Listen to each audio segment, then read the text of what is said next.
Thank you, though. Thanks so much, John. I appreciate it. As long as you can read it, I'm really happy. So, recapping again, mass resistance, pro-family activism. We've been fighting this agenda against LGBT for over 30 years. Massachusetts was ground zero for this perversion being unleashed on the country. It's a real sorrow to us. Massachusetts is supposed to be the cradle of our republic. John Adams, Sam Adams. Sam Adams is our mascot. He's right there in the top left corner. The first community organizer. The rest of the framers and founding fathers, they initially hoped for a better relationship with Britain, but it was Sam Adams who said, let's become our own country. And he inflamed the minds of men. It just takes that minority to get men thinking about liberty and to be able to stand up to tyranny. That's why we love Sam Adams. No matter how woke Massachusetts has become, we are still active there in the Commonwealth and now around the world. A little bit more about mass resistance. Active since 1993. We were incorporated in 95. We were founded by Brian Kamaker. He is still president of the organization. He's been there. He was born in Duluth, Minnesota, lived in Florida, now he's in Massachusetts. The group started out as the Parents' Rights Coalition. So parents' rights, we know this is a big theme. This has been going on for over 30 years, though, in the Commonwealth of Massachusetts. They were pushing all kinds of horrific things on children. Fully opposed to the LGBT agenda. We fight for natural marriage, parental rights, of course, biological truth. It's truth that will always win the fight. It's the truth that sets you free. Right. Correct? We have chapters in numerous states, and we have chapters around the world. I just got in touch with a guy in British Columbia. He wants to start a chapter in the Kelowna area. Canada is a very hostile place. LGBT is the religion in Canada. So we have quite a fight ahead of us, but he's willing to take the stand. A couple things about the mission that mass resistance pushes. We fight it in all of its forms. Okay, we're going after the whole alphabet, not just the T, but the LGBT as well. No one is born gay, no one is born trans. Amen. There is a big push to fight the T, and that's good.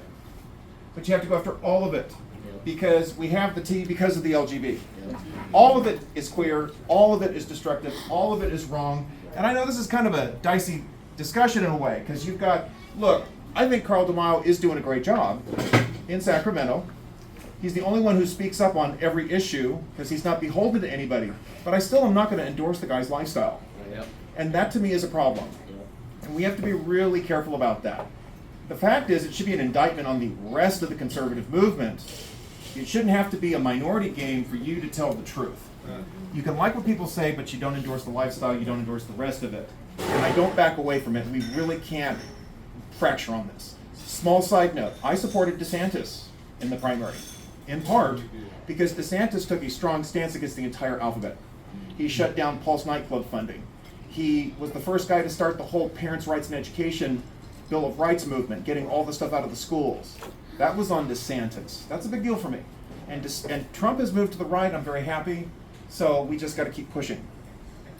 Many pro-family groups, they don't want to confront this issue the way that I've just mentioned it. But that's what works. And Rosie saw that. That's part of the reason she reached out to me, reached out to us. We're not just interested in focusing on what we are for. Parents' rights is great. But wait a minute, maybe you're not a parent, but you don't want this perversion shoved down your throat. You still have a say, do you not? And we're not, this is the really important thing I want to drive home right now. It's not enough to opt out your kid. We want to opt out all of the kids, okay? We want it to stop being taught in the schools, period. Now, I'm glad for Mahmoud versus Taylor. It's a good start. But remember, you've got the parents saying, we don't want our kids seeing this. If other parents don't care, fine. No. All of it has to go. No child should be exposed to this garbage. Nobody. This has to be the attitude when it comes to drag queens in public spaces, not just in libraries. Why are drag queens a thing? People used to be ashamed of that stuff, and they kept it in some cabaret. And now it's a civil right? I don't think so. And the fact is, and I'll get into that a little later, but this is the biggest issue we face. Well, why does my marriage to men affect you? Oh, let me count the ways. Or why does it bother you? Why do you need to know what I have under my whatever if I go into a woman's bathroom, right? Why does that bother you? Do you really need to know? This stuff is not a private matter. I'll be speaking to that. As I said, we organize. As Rosie talked about, she wants to see what we do to organize. I won't have the time to share this with you, but Go to YouTube, you will find our 25-minute documentary, What Gay Marriage Did to Massachusetts.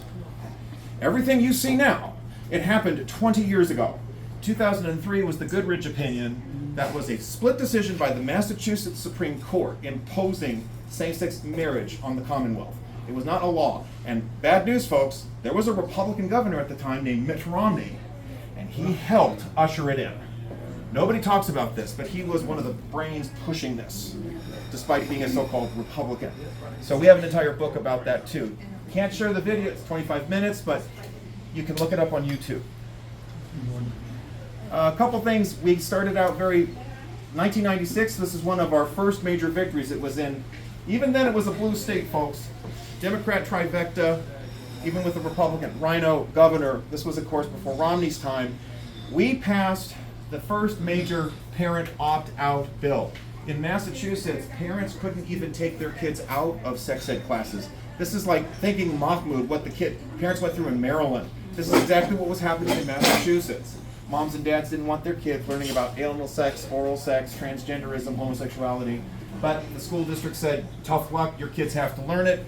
Then MassResistance, they took on the legislature, they got the first parent opt-out bill passed. It is still law in the Commonwealth to this day. All right, next. One of our biggest exposés, it was about Fistgate. This is in 2000. You had gay activists giving sex ed lessons to the students. They were teaching about fisting. We've got children present, we're in a public space. But this is how vile it is. The fist goes in a place that's not supposed to. That's as far as I'll go right now. I think you can put it together. They were teaching kids this. And there was a parent who recorded everything. And MassResistance says, we are going to make this public. Massachusetts, sadly, is like California. You can't record without everybody's consent. In most states, you just have to consent to record everybody, right? One party as opposed to multi-party. But Brian said, we have to report this anyway. And there were multiple lawsuits. Brian went through 3 lawyers, fired all of them. We're going to release this. And the gays backed off. They didn't sue, they caved. They admitted they did it. They weren't even ashamed of it. They just were frustrated they got caught. This is what we're dealing with. This is 2000, talk 25 years ago. Okay? Fast forward a little bit. MassResistance, we were instrumental in getting rid of the education czar, Kevin Jennings. He was all in on GLSEN, Gay Lesbian Student Education Network, pushing that into schools. All of this so-called anti-bullying nonsense, it's really about normalizing LGBT perversion and grooming kids. Kevin Jennings was a key instigator for that. We forced him to resign as education czar. In Tennessee, this is in 2016, these are just some of the things we've done. We worked with the school board in the Franklin County area. They were able to pass policies that put severe limits so that they could shut down the gay clubs. Can you imagine gay straight clubs in schools? I mean, this is insane. Do you have clubs teaching kids about meth, or how to make a bomb, or how to commit suicide? Of course not. But this is somehow okay? No. And in fact, we are working on a large legal expose. It will be coming out in the next few months. There are already federal statutes which preclude gay clubs being on campuses, because there is a federal law that protects viewpoint freedom for students so that they can have clubs. The idea was to protect Christian clubs so that they could be opened up on campuses. The law has been misused by gay activists to push all this perversion. You can get back to the code and shut them down. We'll be writing about that in a few months to come. So now we're here in California, fast forwarding a little further. This was a big win. I came on as director in 2018, and we had this horrible bill, AB 2943. This is legislation that would have criminalized choice or reparative, reintegrative, or so-called conversion therapy. Conversion is not the proper term. That is the gay term to try to demonize it. This is about, you go to a therapist, you have same-sex issues, or you don't like the identity dysphoria, and you want to be set free. You should have that choice, right? Freedom of speech, freedom of assembly, right? And Evan Lowe there, who was like the big gay assemblyman at the time, wanted to criminalize that. It's already right now a crime for adults to give that to give that therapy to children. That is being challenged right now with Chiles versus Salazar. Yes, but they wanted to criminalize it for adults. We organized with churches, we organized with other parent groups. We were able to shut this bill down, and Evan Lowe pulled the bill the last day of session in 2018. So that was really exciting. There's a little bit of history about it. Here were some of our activists. We were protesting at State Senator Michael Portantino's office. Okay, now we can talk about other things that Mass Resistance has been able to do. We have shut down drag queen story hour programs. The idea of a man, yes! This has been really exciting that, this is how like broken and decadent your son, Rosie, what's his name, Jordan? Noah. He's talking about how the country, we can make America great again. You gotta make America holy again. Right. This is unholy. Having holy moly, crazy, ugly dude dressing up as a, garish parody of a woman. This is absolutely disgusting. And we shut it down so you've got the Atlanta, Fulton County area. Atlanta, Georgia is very gay. It's also very left-wing. That's part of the reason, sadly, Georgia's gotten a little purple. But hopefully this will be pushing back. We were able to shut down a drag show in the gayest section of Atlanta, the Ponce de Leon section. We were able to shut it down. And this was very big. I still love bragging about this, even though this was in 2019. Houston, Texas, Tracy Shannon was our Texas director, and there were widespread protests against the drag shows coming to the Montrose Library in Houston. People showed up, they protested, that's great. But Tracy went a step further with her team. They did the background check that the librarians refused to do, and they found out that the drag queens were sex offenders. And you got the guy there with the flag around him. He had assaulted an 8-year-old boy. And the other guy had molested 4 kids, and he did it when he was still a juvenile, so the problem became that his record got expunged. But that doesn't matter because he still did it. And the local Fox News, God bless Fox News, they broadcast us when we exposed the first guy. But the second guy, they wouldn't touch it because they were afraid of, his record was expunged. I don't care, he abused kids and he hit it. So they both have to go. You can find our press conference. She did a great job. There's Tracy Shannon right there with her team. And even here in San Diego County, we were able to put up a big fight against Drag Queen Story Hour in Chula Vista. We had a great team down there in Chula Vista. This is before COVID. COVID really scrambled a lot of things up. But we had like openly gay city councilman there, Steve Padilla. Sadly, he is a state senator now. We had Maria Salazar, I think her name was something, and she was a state assemblywoman. They were all in on pushing this garbage. We also did our own homework on them. We found out they didn't do a background check either on the drag queens, and they lied to the public about it. We got them on that. Now, the drag thing did happen, but we had a huge protest, the largest we've ever had. The city of Chula Vista had to hire 80 staff, police, and to patrol the area, to protect us, really, from the crazies, LGBT weirdos. And it cost the city so much money, they never did it again. And Chula Vista is 80% Democrat, last time I checked. They have a Republican mayor, interestingly enough, but it's a very Democrat city, but they were on our side, the people, against this stuff.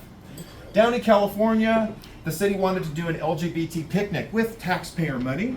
We were able to stop that. And then we've been talking about blue states. We've had, of course, success in red states. Not as easy as you think, though, because LGBT is embedded within the government structures. The librarians, the teachers, the bureaucrats are all suffused with this indoctrination. So they want to push it no matter how red or blue the state may be. Wyoming, the Campbell County Library System, they were the first ones to completely remove themselves from the American Library Association. Big win there. ALA is a Marxist hate group, indoctrinating to the hilt.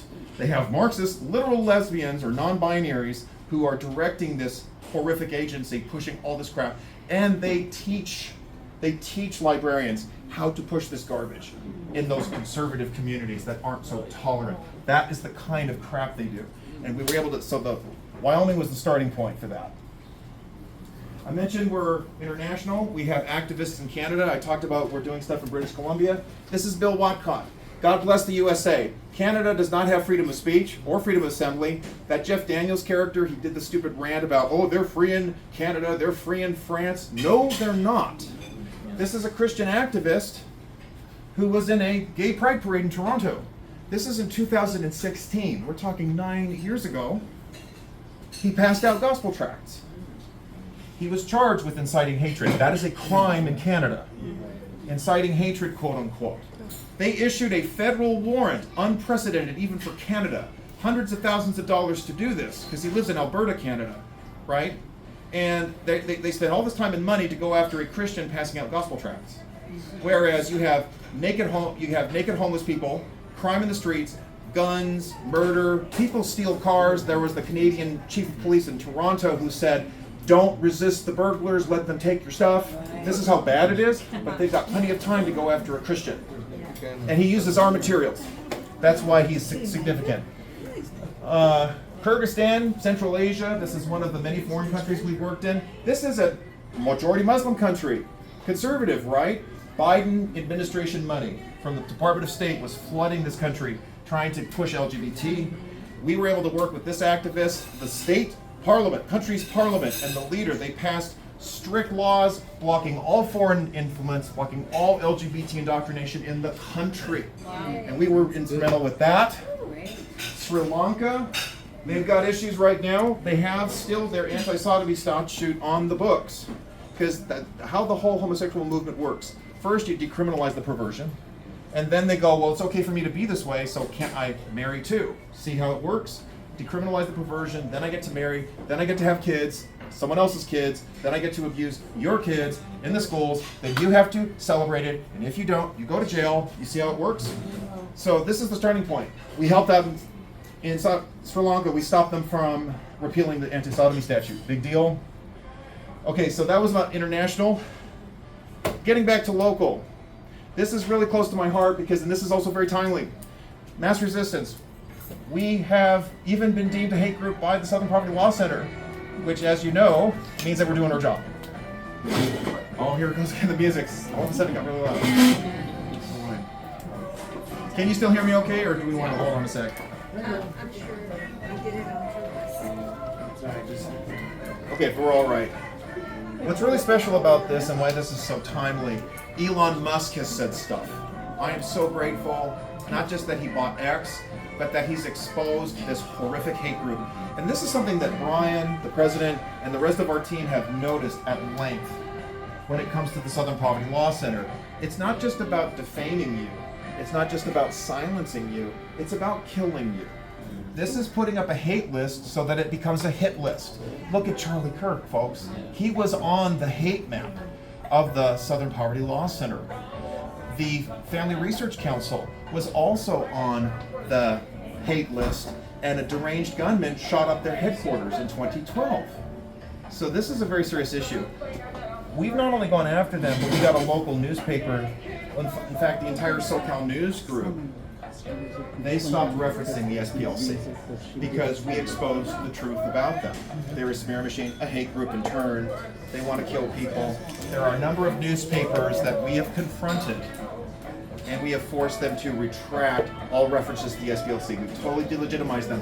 In fact, it even gets to a point, Brian has mentioned this, sometimes we've noticed that there haven't been recent attacks from the SPLC against us, and we start thinking, what, do we have to start paying dues so they'll attack us again? What's going on here? Because it is kind of a badge of honor. So there's that.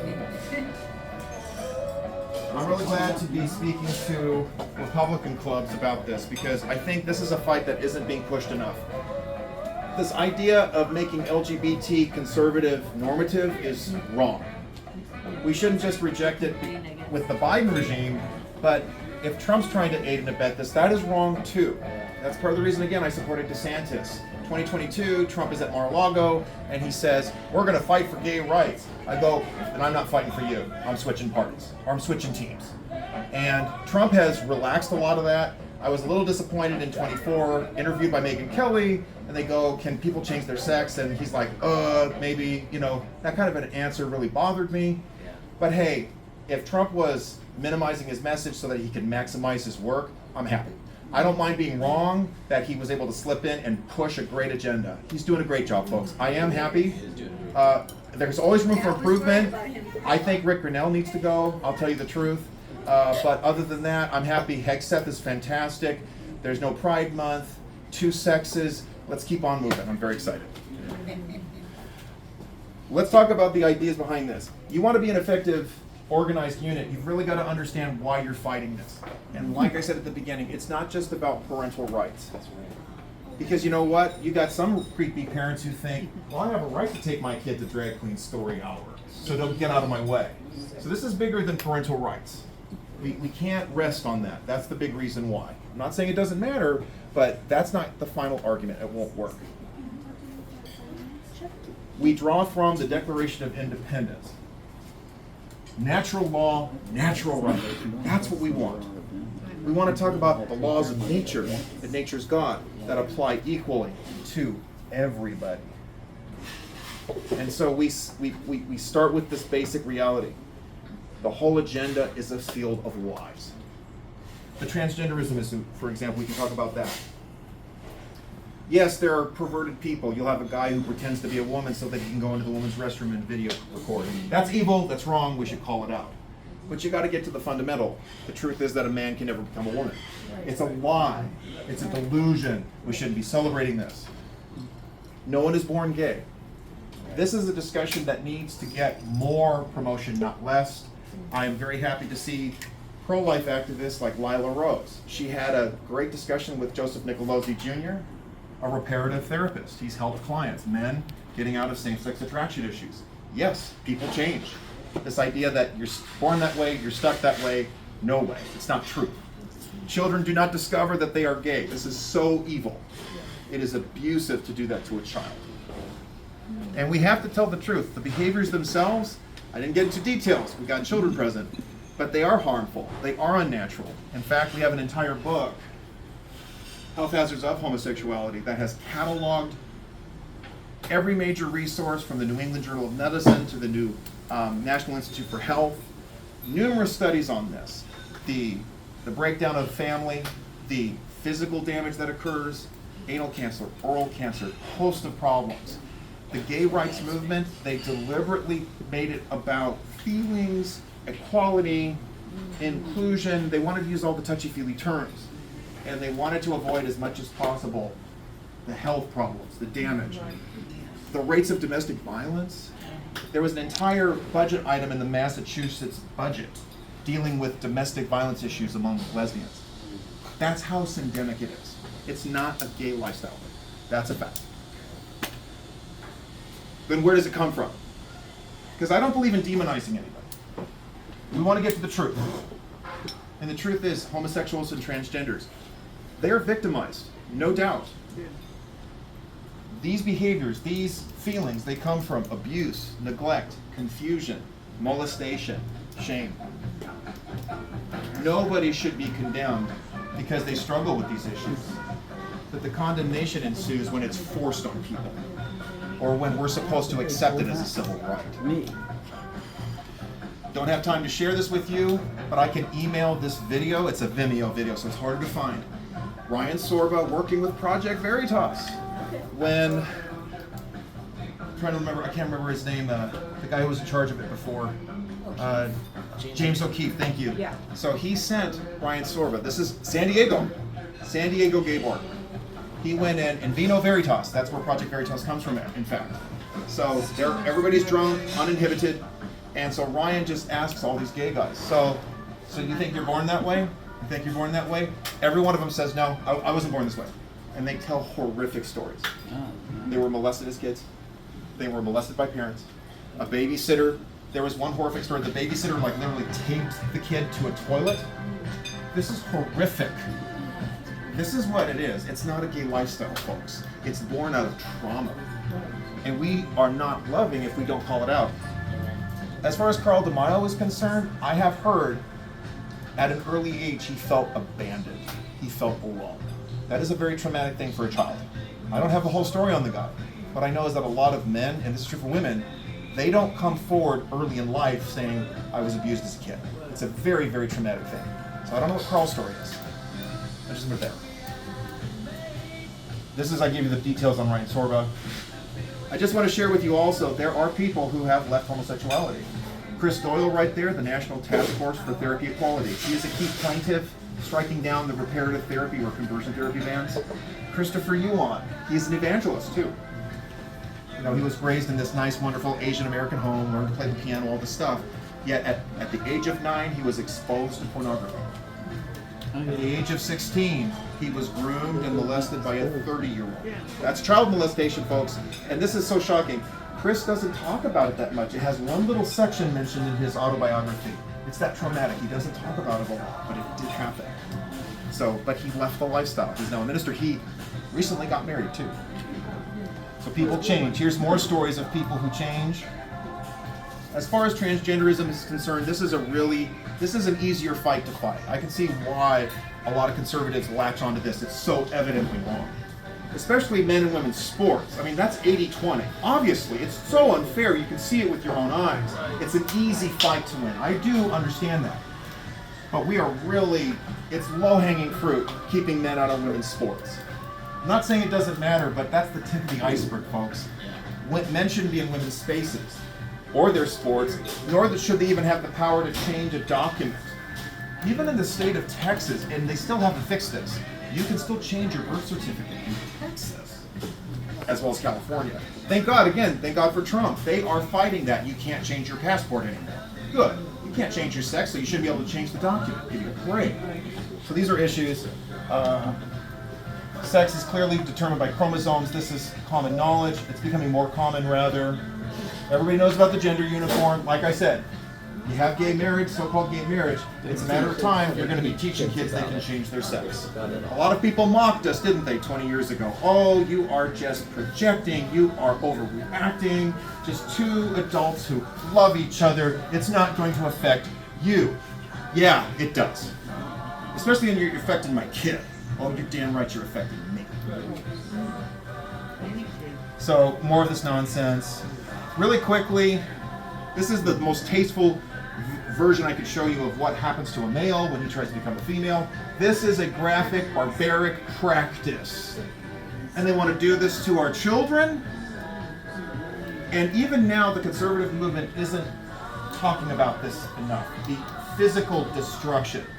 There is this desire to focus on fairness, to focus on parental rights, but you've got to get to the abject ugly about this whole agenda. You got to tell the truth. And this is what you need to be saying in the school board meetings. And when you confront the school board members, you think this is okay to push on your kids? And a lot of people go, this is so frustrating. I mean, like at the Riverside school board meeting, you had people who were saying, oh, we don't have anything against the transgender community, but we just don't want girls to be hurt. No, there is no transgender community. No, a boy cannot become a girl. No, you're not going to push this lie and make us feel bad because you guys are sick people who want to hurt girls. That's, you see, that has to be the mentality. And there's a little more. Thank you. Breast removals on children, how disgusting. No, we're not putting up with this. The mindset we love to bring in this fight. This is missing so much from this. We keep talking about it like it's a civil right and we have to unravel it. No, it's never been a civil right. You know, so you think you can change your sex, or you think people are born that way. Do you think the world is flat too? Or do you believe that Earth is the center of the of our system too? I mean, we have to restore that kind of incredulity. Like, are you really that stupid or that evil? And we're missing that. And touching it, just as a reminder for the Republican Party, we weren't just against slavery. There were the twin relics of barbarism. This is our history, folks. 1854 in Michigan, the party platform went after slavery and polygamy. It went after sexual perversion as well as moral perversion, both of them. This is a pro-family party from the beginning, and we must not abandon those roots. No to Jenner. I think I should make that very simple. John Paul loves it when I share my outrage about this. Orange County, which gave us John Schmidt and William Dannemeyer and B1 Bob, the OC Central Committee gave Bruce Jenner an address, a standing ovation, when he ran for governor in 2021. What is the matter with these people? But it shows, I think you were saying it, Rosie, the central committees are useless. Boy, are they. They're not just useless, they're dangerous if this is what they're promoting. The LA GOP chair, she didn't like the fact that I was very critical of this whole LGBT conservative cruise line thingy. And I went after her, and I said, why are you promoting this? Well, if you don't like it, then don't go. Well, that's the same thing the drag queens say when they're grooming kids. Well, if you don't want your kids to be, then don't bring them. No, you shouldn't be promoting it all. And by the way, the LA GOP has not had a meeting in the last 10 months. Where's the money? They're in the hole, and they don't run candidates, they don't raise money, they don't register voters. So this idea that, well, we want to grow the party and we're going to pander to LGBT, there's no fruit, there's no growth, nothing has changed, nothing's gotten better. Big waste of time. And even in this element, mass resistance has been effective. We've pushed back really effectively on this. We called out CPAC. A lot of people thought, hey, Conservative Political Action Committee, they must be great. Nope, they canceled us. 2018, we had a table at CPAC. And the log cabin Republicans called us haters, and so Matt Schlapp and company pulled the plug. They gave us our money back and says, we don't want you. Now CPAC has gone down the tubes. I want everybody to notice this. I saw the last one, half the seats were empty. Nobody shows up anymore. Good. You cancel us, we're going to cancel you. We're back to, it's always San Diego, something. This was Escondido, California. Escondido, 2020. Gina Roberts, Command and Address. I'm sure some of you have heard of this guy. The Escondido Republican Women Federated elected a man to be their president. They elected a man. And it was another lady who told me about this and said, what is this? And I said, I wrote to the president, the vice president. I was stunned at the cowardice and the accommodationism.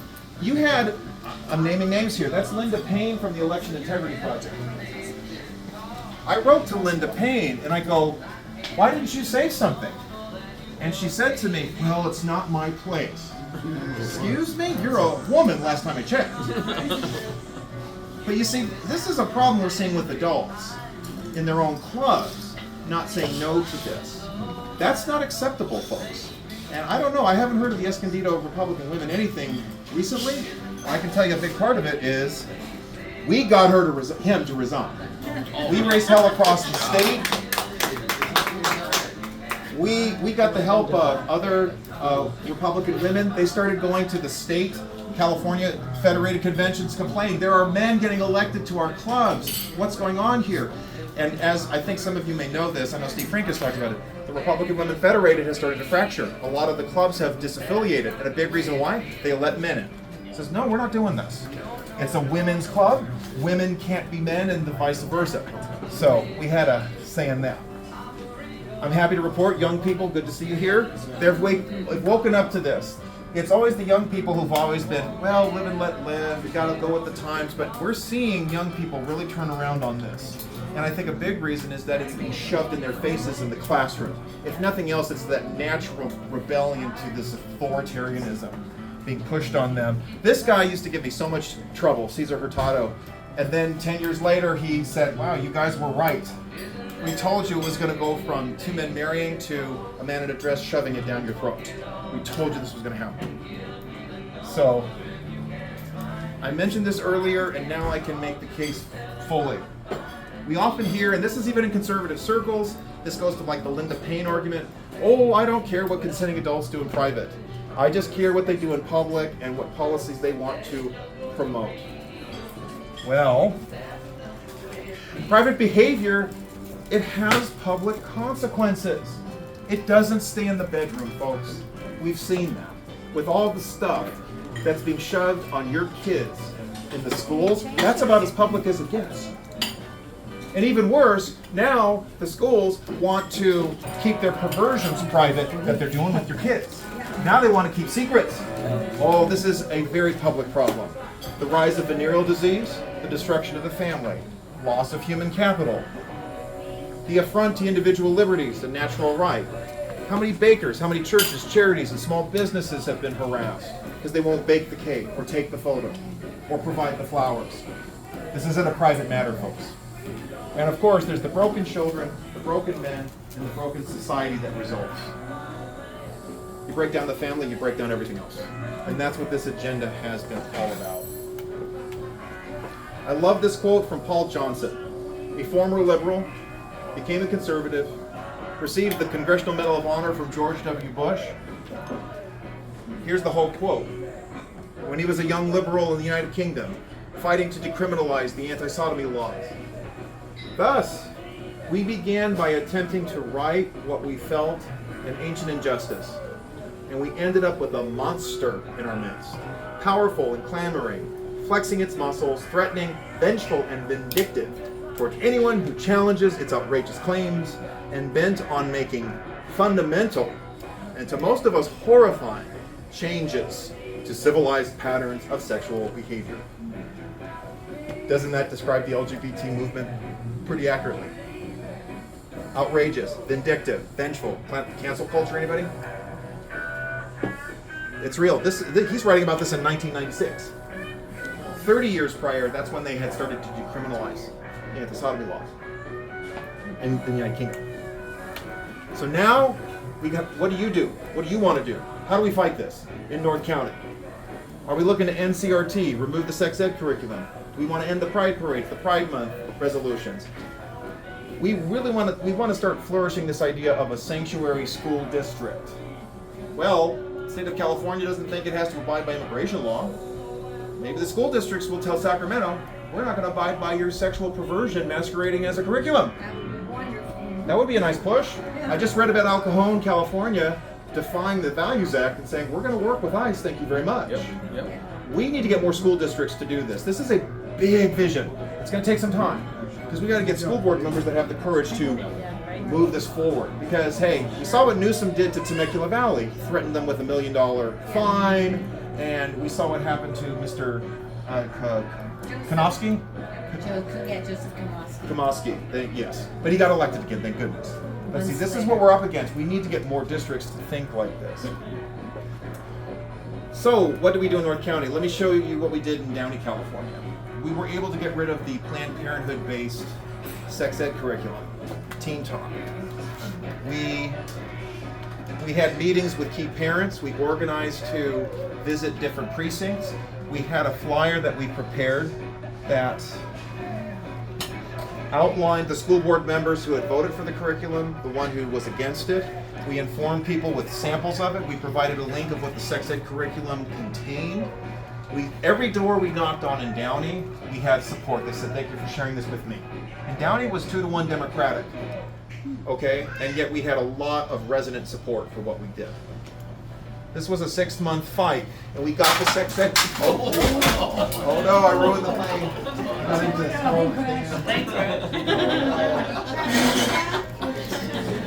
Pilot to co-pilot, we're going down the plane. Oh no. Oh no. Let's see. Okay, it just they can put it back together. It's not a kamikaze. It didn't blow up. I gotta wash my hands here.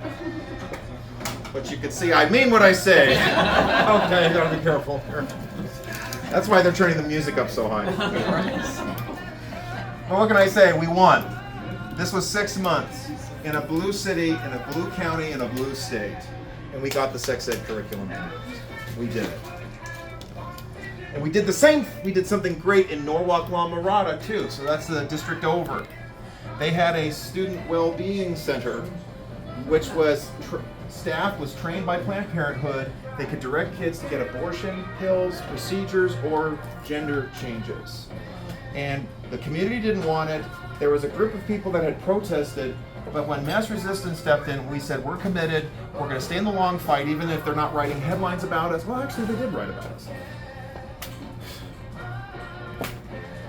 They did write about, let me see. They did write about us, actually. This is how even the local press is so corrupt. We think that, if it's a small-time newspaper, then they're going to be more balanced and fair. No, this is the Norwalk Patriot, and they call us a hate group, right from the Southern Poverty Law Center. It was so incestuous and corrupt. They propped up the local governments, they protect them and attack the parents, but we didn't care. When the school board tried to shut down our public comment, we pushed back and we won. The attorney, because some of the parents, they would show pictures of abortions or gender mutilation procedures, and the school board members said, no, you can't show that, put that away. And we fought back, and we won. And they shut down the Wellbeing Center in June last year. That was about a year, okay, of protesting, canvassing, pushing back. We talked to union members. This is interesting. Mostly, the teachers union are like the state senate candidate talked about. They're almost untouchable. But the classified workers, they are more often on our side when it comes to these issues. The classified employee union member said, "We are with you. We don't like this either." So that helped, and we were able to figure out how to go to the principal and say, "This has got to go." And we went door to door. "This has got to go," and the school board removed it. We fought for a year, did not back down. We reached out to local churches. They allowed us to send out flyers to their congregations, and church communities went to the school board members. We stayed in the fight even when it was no longer interesting. This is the hard part for conservatives. A lot of people, they chase the headlines, the clout, the social media presence, and then they move on to the next shiny object. We stayed with this fight so that we could win, and even when the corrupt media was defaming us. They even pushed, I got to mention this, the school board, they released a survey, which are always going to be biased, it's always slanted, and they even produced the information that goes, well, 99% of the parents want the Wellbeing Center. Yeah, because you're saying that it's also about mental health, but they don't mention the abortions, they don't mention the sex change procedures, so of course the parents will be okay with it. We didn't let that stop us either. When we canvassed in the neighborhood, we got nothing but support. That was a big deal. And we did not moderate our message. We went after everything. There were parents, I can't believe it, but there were some parents that are like Karens and creepies who were defending the center and attacking us. But they failed. We won. And just to let you know what we've been working on recently, we introduced a resolution in a number of state legislatures to call on for the legislatures to call on the Supreme Court to overturn Obergefell. We're going back to basics here. We're not just trying to hold on to what we've got, we want to restore what was lost. So, and this is just a resolution. It's a statement by the legislature to the Supreme Court, review the decision and reverse it. And all hell broke loose in the whole LGBT universe. They were so freaked out about this. We really hit a nerve. And every major newspaper wrote about us. The slippery slope is real, folks. I've been mentioning this at length. This is why we're going right back to trying to get Obergefell overturned. Major newspapers, these are all the ones that wrote about us. I won't take the Boston Globe, New York Times, they interviewed us about this. They couldn't believe. And, I really have to, this is who Mass Resistance is. We're going big. We want to go for the core of the issue. We're not just going after the stuff on the side, or the stuff that's popular now, or that will get me on Tim Pool's program, or will get me on Tucker Carlson's podcast. We want to change the culture. And here are some of the states where we had introduced our resolution. And Idaho and North Dakota, those were the first two states that, let me go back one, sorry. They passed our resolution. It was in the House. In the Senate, it stalled in the Idaho Senate, and the North Dakota State Senate, they voted it down because of the death threats they were getting from LGBT activists around the world, not just in North Dakota or in the United States in general. But we were able to push it through one chamber. We're coming back again next year in many of these states. We just ended another drag queen story hour in Oklahoma. This was good. Now we get to what Rosie asked me about in the first place.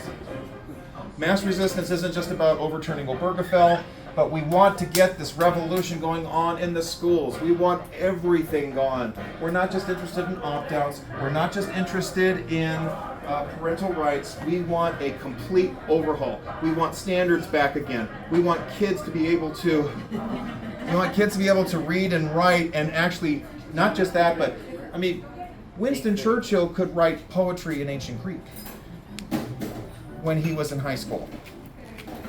And now kids can't write a sentence, but sorry about that. But thanks for the Wi-Fi, appreciate it. So they can't read or write, but they know there's 86 genders. Something is wrong with this picture. We can't accept homeschooling as the answer. There's a lot of people who still can't homeschool their kids. We've got to fix the schools where they are. And we're not just looking for policy changes. It's not enough to get a good policy passed, but we've got to get rid of the people. the principal, the teacher, the staffer, the superintendent, who are pushing this stuff, they have to go. Because you could do a great policy and the staff won't comply with it. You've got to get rid of the people. And the most recent reason, this is what you called me about, that was, I guess it's a formatting issue. We were in Redlands, California. We're not just focusing on better policies, but we want to support the good school board members so that they're ready to take on our whole vision. And we were very successful there at Redlands. We were able to scare off a lot of the leftists, because that's a big thing. A lot of parents, a lot of citizens, they want to get involved, but they are being targeted, attacked, canceled. Redlands, you had this horrific hate group, Together for Redlands, targeting people's jobs, trying to get them fired. Candy Olson is one of the school board members. She's a nurse. And they were reporting her to the licensing board to get her license revoked. Well, we fought back, we've exposed them, and we're doing that further. We're going after the group itself, not just the government, to stop these abuses. What motivates us? Where do we get our ideas from? These are many of the organizing materials that we've read, yes, including Rules for Radicals. Let's take Saul Alinsky's principles and use them against the left. We've been doing that. Personalized, polarized, demonized. We don't let up. We love to use ridicule. We love pointing out how abusive these people are. We have attacked the very parents who claim to be protecting their kids, but they're really about pushing LGBT. We go after them. What kind of a pervert are you? What kind of a predator are you that you push this on everybody's children? This is the mindset I want to leave you with. We want to get you to see yourself in a fight against good versus evil. You're part of a bigger order, not just your local fight here. We want to give you a job, put you to work. We want to inspire you not just to be active for the one cause, but to be part of the larger movement and build an activist army, just like we did in Norwalk, just like we did in Downey. And I didn't have time to share this with you. We didn't stop there with Downey. We got rid of the sex ed curriculum, right? And then we got rid of the pride flag. Downey put up a pride flag 4 years ago, and then we got it taken down. We were able to get a better city council, and we pushed it through. And they have one of the most outlandish gay activists on the city council. You might have heard of him too recently, Mario Trujillo, who posted on his Instagram account on September 11th, "Nobody mourns the wicked." And we all know what he was really talking about. He celebrated the death of Charlie Kirk. That's how vicious these people are. And he was recently censured by the city council too. So you see, we're pushing back, and we keep pushing back. So this is a warning for Charlie Kirk. I won't have time to go over it, but I can send the video to you, Rosie, and send it to everybody. What it really came down to is live and let live is a lie. That's the argument we were hearing from LGBT activists for years. No, it's not live and let live, because it's they live and we gotta live with it, or they live and we die. No, we have to say, no, we're not tolerating this anymore. This is the quote I was mentioning from Sam Adams. This is the mindset we carry with us. And so I want to recruit and get a team here in North County. I have my sign-up sheets. I got one here and one there. I encourage all of you to sign up. At the very least, you'll get our newsletter. It's free. We do not sell your information. We've had many candidates come to us and say, we'd love your list because we want to raise some money. And we say, no, we do not sell your information. It stays with us. Our goal is to inform, certainly, but to empower and organize. We want to get you involved, so please sign up if you haven't already. I've got another one here, if you can pass that around if you haven't had a chance. Here's my contact information. Karen Van White is our organization director. There's my contact info. I make it public. I don't care. Nobody harasses me because we stand our ground. Nobody shakes us. Antifa, key guy, Chad Loader, lived a mile away from me. I didn't care. He's gone now. That's how we roll. Nobody shakes us. Nobody shakes our dream.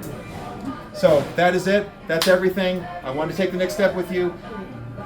I see some questions. Is it okay if I answer a few questions? Yeah, sure. Okay. Let me start with you, and then I'll go to you. You can say, we accomplished this, we accomplished that. So I'm wondering if it's your team or was it local people that accomplished it? The local people who are our team. Okay, so Yes. are you able to do research because we don't have access? Are you able to do research on certain people, or certain people that in our locality that Yes. we need more info? How deep is your research? We can do background checks on people, like we did on those 2 drag queen sex offenders. We can do that, for example.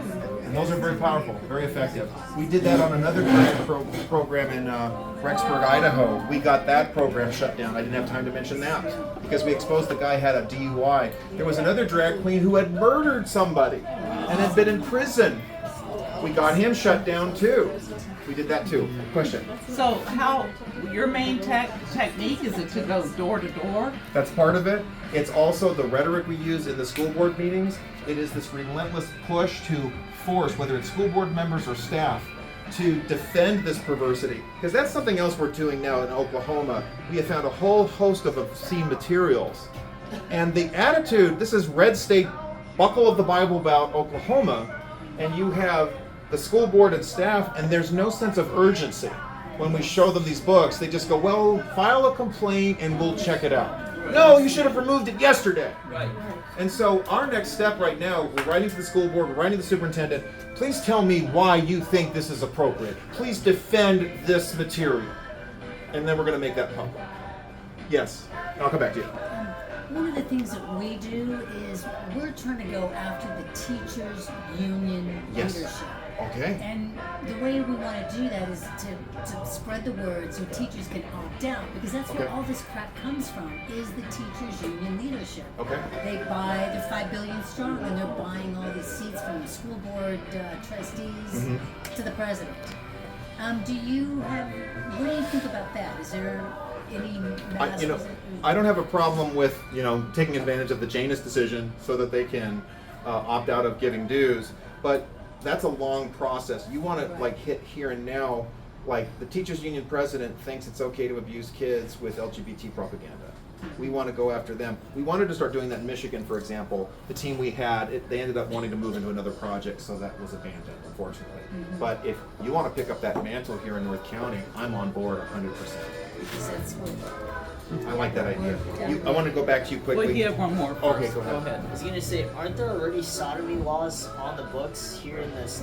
I know certain states have sodomy laws. Yeah, they do, don't they? So the thing is we keep talking about passing laws. Laws are only as good as they're enforced. Right. What we need is enforcement, not more laws, because we have laws against all those things. Right. That's exactly it. Enforcement, and we have Lawrence v. Texas is a problem. That's what invalidated anti-sodomy statutes, and then you've got Obergefell, which normalized sexual perversion as a civil right. So it's a two-front that I don't. Like I said, I'm glad Mahmoud versus Taylor was issued. That even opened the door to shutting down the gay clubs. So I'm down with that. It opened up also. We had long fights trying to get rid of evolution being pushed on kids in the schools. Mahmoud opened the door to shutting those down too. It's actually more broader than anticipated, so there's some good news there, for sure.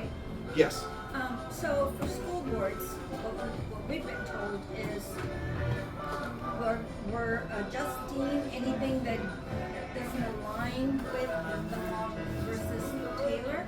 Okay. And my school board is majority conservative. Great. But here's the thing though, we've been told is there's certain things that the state requires us, or they'll go after us. And that's still having the LGTB books, we have to still have them in the library. Yes. Public library. See, here's the thing. Schools, there's a great Supreme Court case. It's People versus Island School District.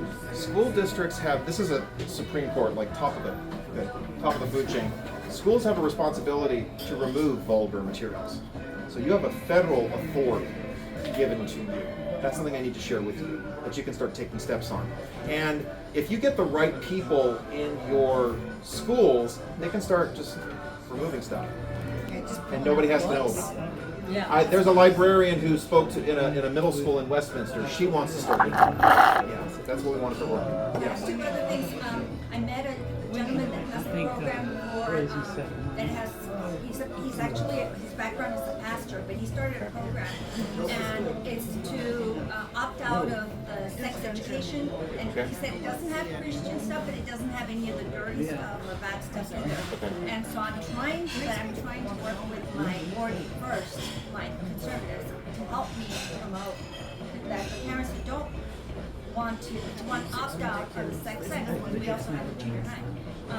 But still, so that the kids aren't somewhere just twirling their thumbs, right? Okay. Because they opted out. But here's something that I wanted the whole group to hear, connected to some of what you were saying. So the percentage of youth identifying as transgender in the United States has increased significantly over the past decade. Among 18 to 24-year-olds, the proportion identifying as transgender rose from 0.59% in 2014 to 3.0% in 2023, representing 422% increase. Yeah.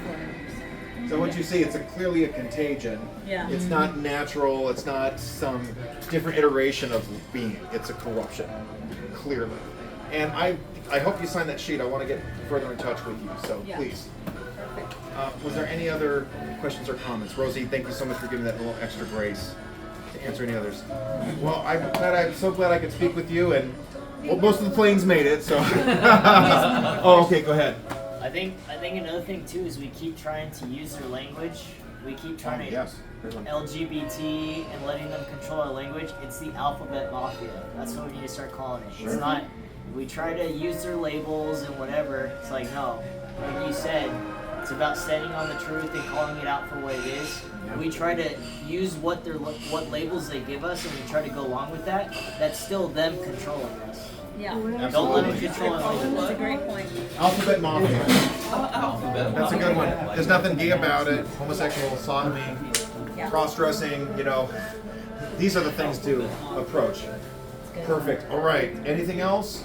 Thank you so much. Appreciate it across the board. Thank you.